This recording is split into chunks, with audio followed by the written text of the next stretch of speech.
आज हमारे साथ मौजूद हैं स्पीकर पंजाब असम्बली सरदार मोहम्मद सब्तैन खान। 14 दिन में इलेक्शन कमीशन को नोटिफाई करना चाहिए। गेम चलती रही, चेयरमैन सेनेट हमारा, मिनिस्ट्रीज और ये नहीं लेंगे। मरियम नवाज साहिबा चीफ मिनिस्टर, असलम इकबाल साहब वो बनेंगे अपोजिशन लीडर। प्रेशर्स के बावजूद स्टेटमेंट नहीं दिया कि मैंने पीटीआई छोड़ दी।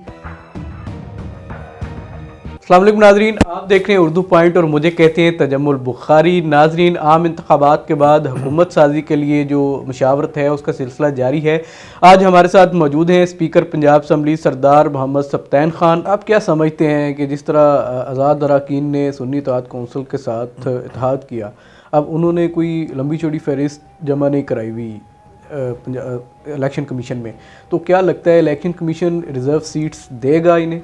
आईन पाकिस्तान कह रहे कि जब इंडिपेंडेंस की एक खेप जिस पॉलिटिकल पार्टी में शामिल होगी तो अंडरस्टूड है ना कि जब वो शामिल होंगे तो उनके जो रिजर्व सीट्स का राइट है वो भी शामिल होगा, तो वो अपनी साथ फहरिस्त भी दे देंगे और मेरा ख्याल है उनको ये मिलना चाहिए। क्या लग रहा है कि आइंदा जो हुकूमत साजी होगी पंजाब के अंदर, एक बड़ा सूबा है और वज़ीर आला पंजाब के लिए मुस्लिम लीग नून की जानब से जो है वो मरियम नवाज़ को नामज़द किया गया है, तहरीक इंसाफ की जानब से मियाँ असलम इकबाल को नामज़द किया गया है, तो हुकूमत की फार्मेशन किस तरह से देख रहे हैं? कौन हॉट फेवरेट लग रहा है आपको? हॉट फेवरेट तो वही होगा जिसके वोट ज़्यादा होंगे। कॉमन सेंस तो यही कहता है। इस वक्त जो बज़ाहिर नज़र आ रहा है, क्योंकि कुछ इंडिपेंडेंट हजरात PMLN में भी मैं एज स्पीकर बात करूँगा और बिल्कुल जो मैं फील कर रहा हूँ, मुझे लगता है मरियम नवाज़ साहिबा जो हैं वो बनेंगी चीफ मिनिस्टर और मियाँ असलम इकबाल साहब जो हैं वो बनेंगे अपोजिशन लीडर। आपको क्या लगता है कि अगर जो है मरियम नवाज़ वज़ीर आला पंजाब मुंतखब हो जाती हैं तो उनकी गवर्नेंस क्या देखते हैं बतौर सियासी बसीरत, आपकी क्या कहती है? देखें, उनका ये पहला पॉलिटिकल ओहदा है। जहाँ तक मियाँ असलम इकबाल का ताल्लुक़ है तो मियाँ असलम इकबाल को तो मैं जानता हूँ 15-20 साल से, बड़ा बैलेंस्ड इंसान, और वो अगर अपोजिशन का रोल लीडर का प्ले करते हैं तो he would be a good opposition leader. क्या आपको लगता है कि पाकिस्तान और ख़ास तौर पे पंजाब के जो हालात हैं वो ऐसे हैं कि कोई नया तजर्बा किया जाए?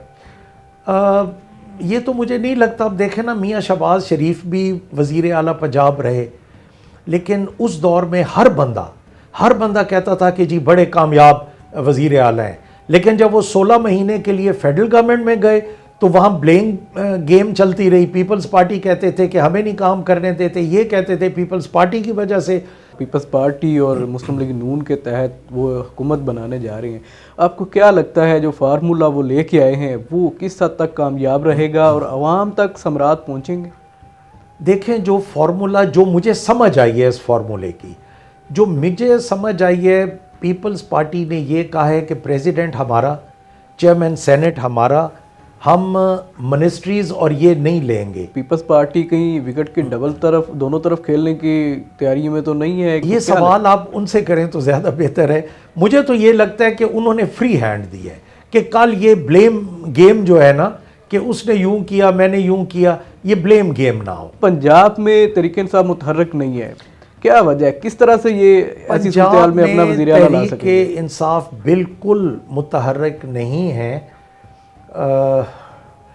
इसका तो अब शायद पार्टी पॉलिसी इस तरह की थी। बानी चेयरमैन तहरीक इंसाफ के बड़े करीबी साथी रहे हैं, आपने बड़े मुश्किल दौर में स्पीकरशिप संभाली, तो लेकिन आपको टिकट नहीं दिया गया, क्या वजह समझते हैं, क्यों नहीं टिकट दिया गया? देखें, मेरी बात सुने, ये चेयरमैन का फैसला है ना। अभी मैं हूँ PTI में, बट मैं चेयरमैन के फैसले के साथ मुझे कोई रत्ती बराबर भी अफसोस नहीं है। टिकट ना मिलने के बावजूद भी इंडिपेंडेंट इलेक्शन लड़े। इलेक्शन तो सारा ही इंडिपेंडेंट था, लेकिन मैंने उनकी बात को ऑनर किया और मैंने इलेक्शन नहीं लड़ा और आज तक मैंने स्टेटमेंट भी नहीं दी। प्रेशर्स के बावजूद स्टेटमेंट नहीं दिया कि मैंने PTI छोड़ दी। क्या वफाक और जो पंजाब में हुकूमत बनेगी नज़र आ रहा है ये 5 साल पूरे कर लेंगे? मैंने तो कहा है कि अल्लाह करे। उसकी वजह देखें, ये भी जमहूरियत के लिए बेहतर तो नहीं है ना कि हर साल बाद आप ये असेस करें कि कितने अरब और कितने करोड़ों में नहीं बल्कि अरबों में एक इलेक्शन पे खर्चा हुआ है। तहरीक इंसाफ के रहनुमाओं ने चंद दिन पहले इस्लामाबाद में एक प्रेस कॉन्फ्रेंस की जिसमें उन्होंने फॉर्म 45 जो है वो मीडिया के सामने रखे और 47 सबसे ज़्यादा जो एतराज़ है वो मुस्लिम लीग नून को है। वो फार्म 45 की नहीं, फार्म 47 की बात करते हैं। तो इस हवाले से आप क्या कहेंगे कि वो क्यों बजिद हैं कि 45 की बात? मुस्लिम लीग नून वाले जो हैं वो कहते हैं कि अगर हम धांधली करते तो हमारे फलां बड़े लीडर थे वो हार जाते। ये बता दें कि मियां मोहम्मद नवाज शरीफ आए थे चौथी बार वज़ीर आज़म पाकिस्तान बनने के लिए।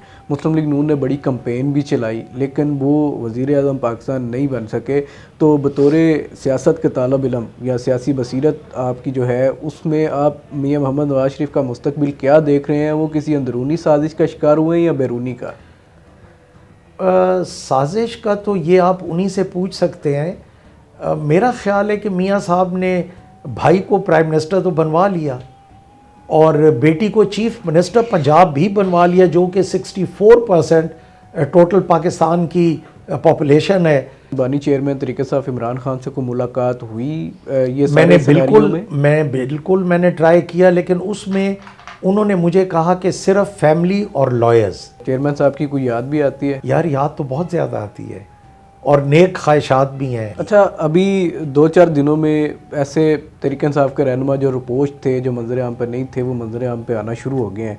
तो क्या आपके पास अंदर की खबर क्या है कि हालात जो हैं वो साजगार होना शुरू हो गए? तो ये जमहूरियत का तोहफा है ना, यही तो जमहूरियत है। इसीलिए तो हम कहते हैं कि 5 साल जमहूरियत डीरेल नहीं होनी चाहिए। आखिर में ये बताइएगा कि बहुत सारे तरीक़े इंसाफ के रहनुमा जो मुश्किल वक्त में पार्टी को छोड़ गए, लेकिन अब जो इलेक्शन के बाद की सूरत हाल है वो वापसी के लिए जो है वो हाथ मुँह मार रहे हैं। जिन लोगों ने मुश्किल वक्त में साथ देखिए, मैं तो अपनी बात कर सकता हूँ कि अल्हम्दुलिल्लाह मैंने पार्टी को छोड़ा भी नहीं। कहीं मेरा कोई स्टेटमेंट, कोई बयान दिखा दें, और ये भी आपके टीवी चैनल की वसातत से कहूँगा कि हाथ पाँव भी नहीं मारूंगा।